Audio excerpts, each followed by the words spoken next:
Let's begin our first lecture relating to the marketing management. Marketing management is all about the marketing and the management of the companies. Basically, in the 21st century, there are a lot of challenges for the companies to prosper financially or for their economic development.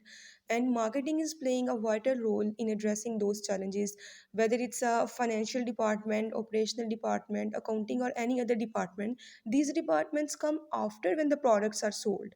So, marketing helps to create the demand, to create a sufficient demand for the products and services of the companies, and then the companies can sell these products to make profit. So we can say that marketing is the first step. It can be a top line of the company, and all the other departments and all the other functions of the company are the bottom line. And the financial success of the company is all about the marketing ability. Means how can we produce, how well can we produce a product, and how properly we can sell the products. This is all about the marketing management. But before starting the basic concepts of it, we should know that what is marketing and what is marketing management. So we can define marketing is an organizational function and set of processes for creating, communicating, and delivering value to customers.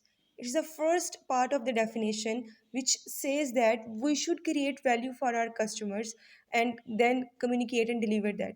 और value create करना customers के लिए हम इससे पहले काफ़ी दफ़ा पढ़ चुके हैं मार्केटिंग में कि how to create value for customers. Value create करने का मतलब ये होता है to create the products that fully satisfies the needs of the customers. ठीक है. And second part says that to customers and for managing customer relationships in ways that benefit the organizations and its stakeholders. So there are two parts of the definition. The first one is to create value for the customers and the second part is to retain the customers. मतलब हमारा काम सिर्फ products बनाकर अपने customers को cell करना ही नहीं है, बल्कि जब हमारा कस्टमर प्रोडक्ट परचेज कर लेता है उसके बाद क्या वो हमारी कंपनी के साथ लॉयल है, क्या वो दोबारा से यानी कि रेपिटेटिवली परचेजिंग करेगा कि नहीं करेगा.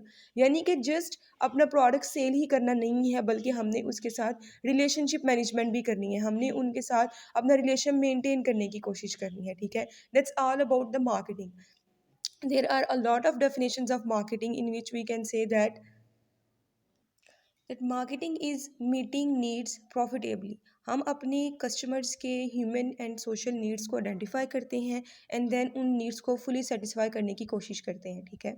उसके अलावा और भी बहुत सारी डेफिनेशन है कि marketing is to help the society, is to is the activity set of institutions or processes that create value for the customers, for their partners, for their society.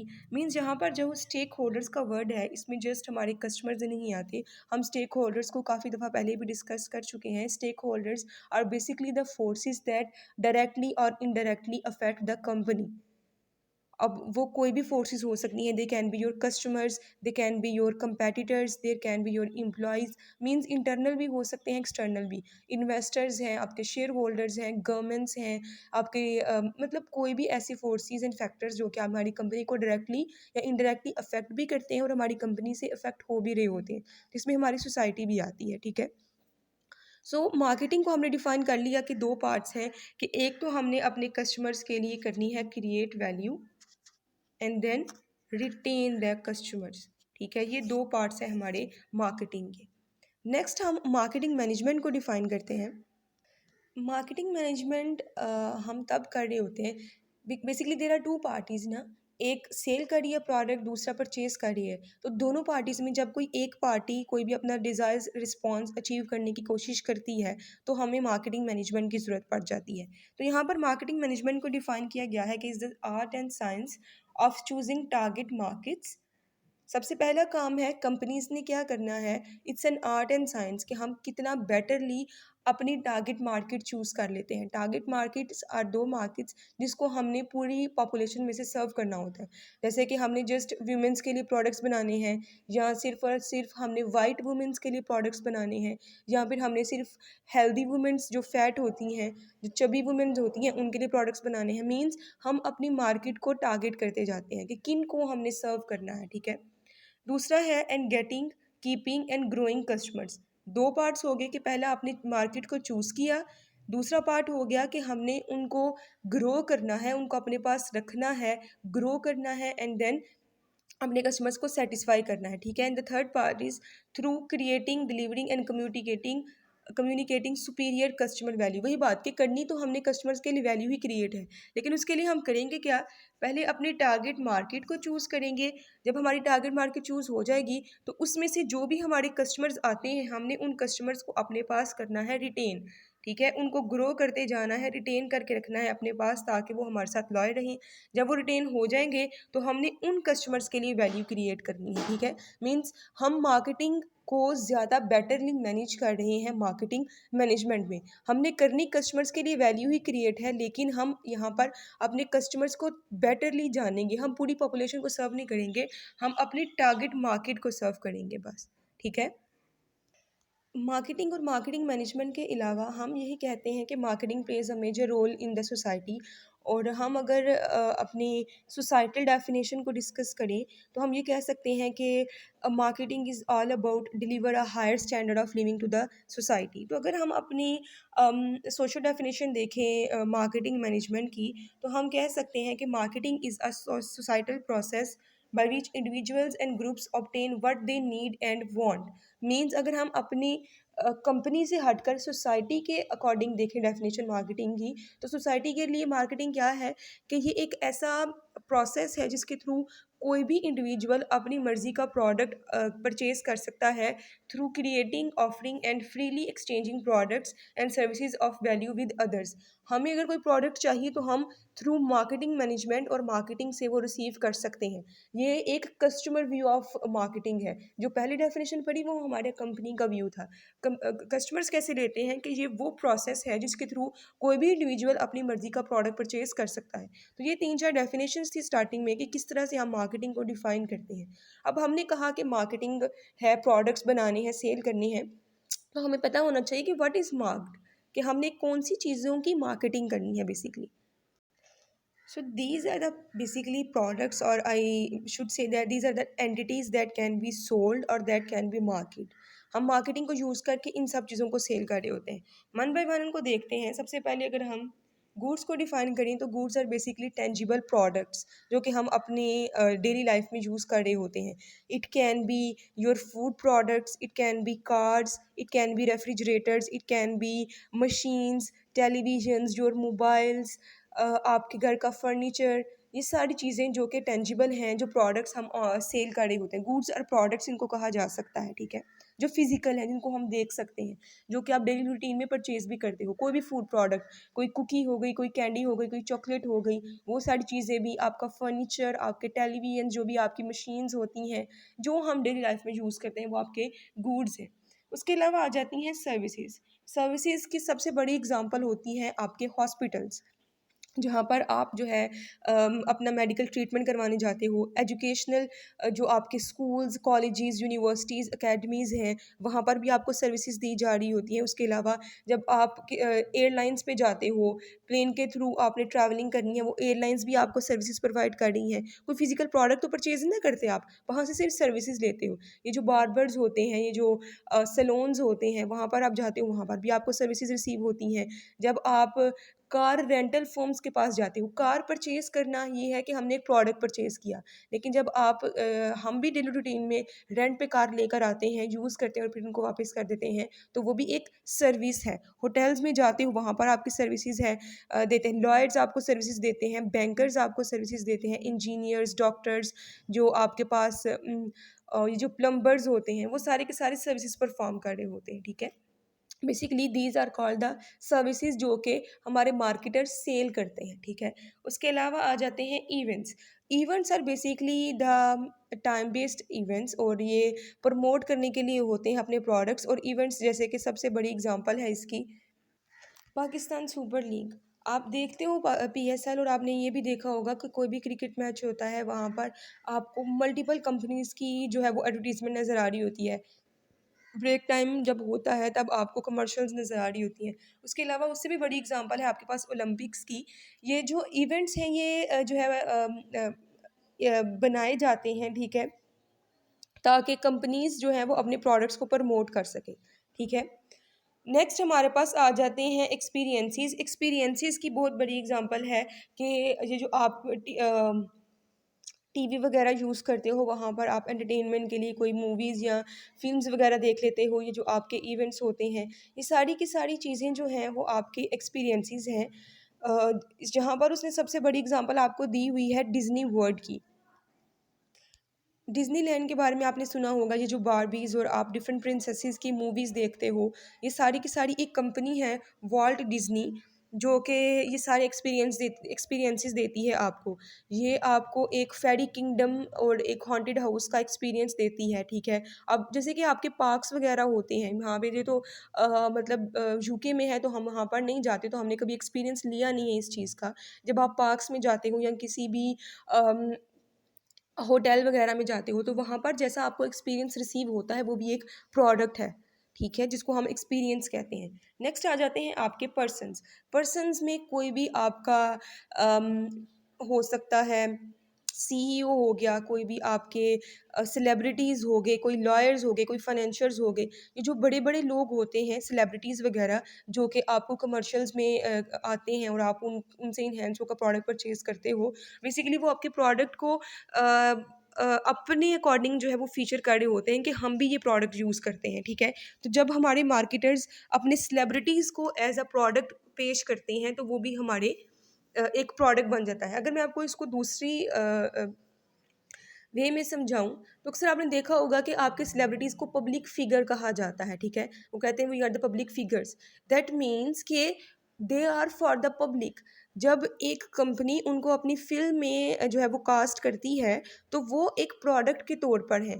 ऐसा ही है, जो भी आपके पास आप अपने सेलिब्रिटीज़ हैं, बेसिकली वो भी प्रोडक्ट्स हैं जो कि वो पीछे से एंटरटेनमेंट कंपनीज़ अपने कस्टमर्स को उन पर्सन्स को सेल कर रही होती हैं, ठीक है? ये जो आप टीवी में ड्रामाज़ वगैरह देखते हो, मूवीज़ वगैरह देखते हो, बेसिकली वो पर्सन्स जो सेलिब्रिटीज़ हैं वो भी आपके अम, प्रोडक्ट्स ही हैं जिनको हम मार्केट करते हैं, ठीक है? उसके अलावा आपकी प्लेसेस आ जाती हैं।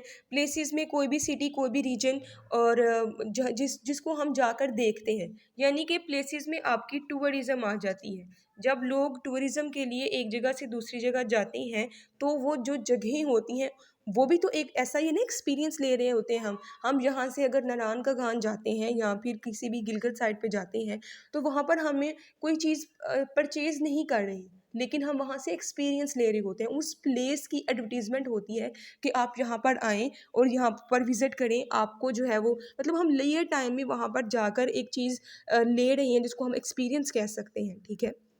तो वो जो प्लेसेस हैं वो भी बेसिकली मार्केटर्स अपना प्रोडक्ट मार्केट करते हैं। आपने अक्सर देखा होगा टूरिज़्म की वो आती हैं कमर्शियल्स के, आप जो है इस जगह को विज़िट करें, इस जगह को विज़िट करें।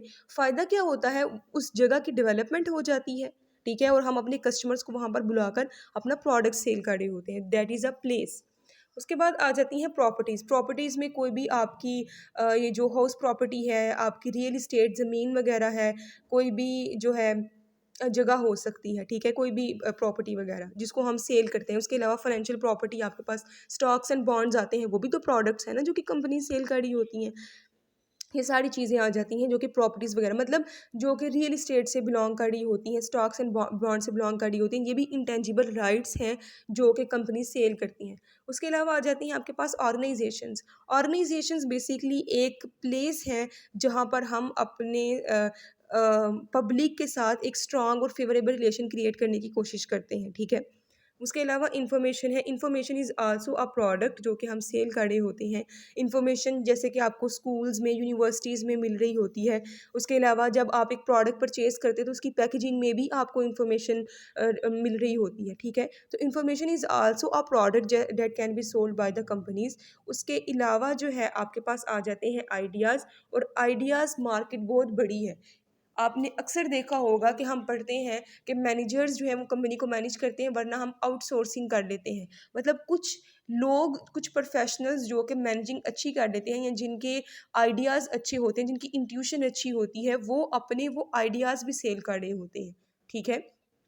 ये बहुत बड़ी मार्केट है और बहुत महंगी मार्केट है, जिससे आपको बहुत ज़्यादा फ़ायदा हो सकता है कि एक इंडिविजुअल, क्योंकि किसी भी चीज़ को स्टार्ट करने का बेसिक पर्पस होता है प्लान से। अगर आपके पास किसी चीज़ का एक बहुत वेल मैनेज्ड प्लान है तो आप उसको अच्छे तरीके से चला सकते हो। तो वो जो प्लान और आइडिया है वो भी बेसिकली सेल होती हैं, जिनको हम प्रोडक्ट्स कहते हैं। ये सारे वो चीज़ें हैं जो कि आपका मार्केटर आपको प्रोवाइड कर रहा होता है। सिर्फ गुड्स एंड सर्विसेज ही सेल नहीं की जाती, बल्कि ये सारी चीज़ों को हम सेल कर रहे होते हैं बेसिकली। नेक्स्ट हमारे पास आ जाती हैं डिफरेंट डिमांड्स के हमने जो भी प्रोडक्ट बनाना होता है अपने कस्टमर्स की नीड्स एंड वांट्स के अकॉर्डिंग बनाना होता है, ठीक है। तो हमारे कस्टमर्स की नीड्स जो है वो हमेशा सेम नहीं रहती, ठीक है। नीड का लेवल चेंज होता रहता है, तो the manager should seek to influence the level, the timing and composition of demands, ताकि हम अपनी ऑर्गेनाइजेशंस के ऑब्जेक्टिव्स को अचीव कर सकें। हमने अपने कस्टमर्स के नीड्स एंड वांट्स को खुद ही चेक करना होता है। तो डिमांड की डिफरेंट स्टेट्स हो सकती हैं। There are 8 states that can be possible. The first one is negative. Sometimes हमारी कस्टमर्स की नीड जो है वो नेगेटिव होती है।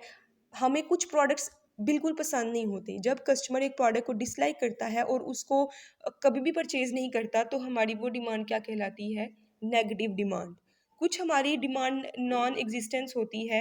नॉन एग्जिस्टेंट होने का मतलब ये है कि कस्टमर्स को पता ही नहीं है कि ये प्रोडक्ट जो है वो है, या फिर कस्टमर्स को उस प्रोडक्ट के बारे में बिल्कुल भी इंटरेस्ट नहीं होता कि हम उसको परचेज़ करें। That's called non existent demand, की डिमांड है ही नहीं। कस्टमर्स आर अनअवेयर और either customers are not interested to purchase the product. उसके अलावा आ जाती है आपके पास latent demand. Latent demand basically ये है कि कस्टमर्स की स्ट्रॉन्ग नीड तो है, लेकिन जो प्रोडक्ट है ना वो उसकी नीड को सेटिस्फाई नहीं कर सकता। मतलब प्रोडक्ट बनाया उस नीड को सेटिस्फाई करने के लिए गया है, लेकिन एक्चुअल में वो नीड को सेटिस्फाई नहीं कर पा रहा, ठीक है। तो वो डिमांड क्या कहलाती है? Latent demand. उसके अलावा आ जाती है डिक्लाइनिंग डिमांड। जैसे कि नाम से पता चल रहा है कि कस्टमर्स आपका प्रोडक्ट लेस फ्रीक्वेंटली परचेज करना, मतलब डिमांड कम होती जा रही है। पहले परचेज करते थे, लेकिन अब आपका प्रोडक्ट जो है वो ऑब्सोलीट हो चुका है, तो हमारा कस्टमर अब वो आपका प्रोडक्ट परचेज नहीं कर रहा, ठीक है। उसके बाद आ जाती है इरेगुलर डिमांड। इसमें सीजनल डिमांड आ जाती है कि कभी कभी किसी किसी मंथ आपका प्रोडक्ट परचेज कर लिया जाता है और कभी कभी नहीं परचेज किया जाता। तो it can be based on seasonal, monthly, weekly, daily और आवरली बेसिस, ठीक है। उसके बाद आ जाती है आपके पास अनहोलसम डिमांड। अनहोलसम डिमांड का मतलब होता है कि कस्टमर्स अट्रैक्ट तो होते हैं आपके प्रोडक्ट की तरफ, लेकिन आपके जो सोशल कंसिक्वेंसेस होते हैं ना उस प्रोडक्ट के, वो अनडिज़ायरेबल होते हैं। जैसे कि आपके पास सिगरेट्स आ जाते हैं। हम अट्रैक्ट तो होते हैं सिगरेट्स की तरफ, लेकिन सोशली वो हमारे लिए बेटर नहीं होते। मतलब ऐसे प्रोडक्ट्स को हम अनहोलसम डिमांड कहते हैं, जिनको यूज़ करना हमारे लिए बेनिफिशियल नहीं होता, लेकिन उनकी डिमांड तो एग्जिस्ट करती है। उसके अलावा आ जाती है full demand. Full demand basically एक ऐसी डिमांड है जिसमें आपका कस्टमर आपका प्रोडक्ट जो है वो प्रॉपरली परचेज करना चाहता है। There is a sufficient demand for your product in the market. उसके अलावा आ जाती है ओवरफुल। ओवरफुल डिमांड बेसिकली वो डिमांड है जहाँ पर कस्टमर्स आपका प्रोडक्ट परचेज करना चाहते हैं, लेकिन वो इतने ज़्यादा सेटिस्फाइड, मतलब आपका प्रोडक्ट बहुत ज़्यादा लोग परचेज़ कर रहे हैं। हमने एक टारगेट मार्केट डिसाइड की हुई थी जिनको हमने सैटिस्फाई करना था, लेकिन हमारी उस टारगेट मार्केट से भरकर जो है ज़्यादा लोग हमारा वो प्रोडक्ट परचेज़ कर रहे हैं। ये इंट्रोडक्शन था आपके मार्केटिंग मैनेजमेंट का।